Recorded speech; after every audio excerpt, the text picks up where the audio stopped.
Hello friends, welcome to Excel Skill Corner. Topic of this video is how to arrange columns using sort option. Suppose we are downloading data or getting a piece of data from a third person. In such cases, the order of the data might not be in the way that we want. Let us consider the given data.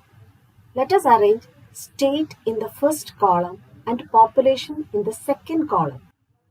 Normally, we arrange these using cut, copy, paste option.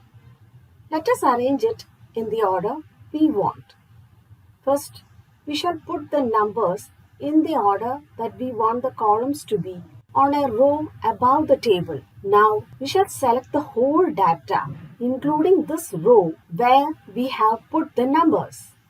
Then we shall click on the Sort option in the Data tab, which will open a sort window. In the window, we shall click on Options tab. Here, the default option is Sort top to bottom, but we shall select Sort left to right option. In the Sort by box, we shall select Row 5, where we have given the order, and in the Order box, we shall give smallest to largest.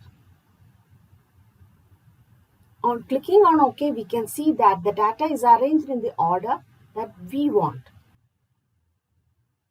This function helps us to arrange large data with multiple columns in the order that we want. With that said, I'm signing off. Let us meet again in a new video with a new topic.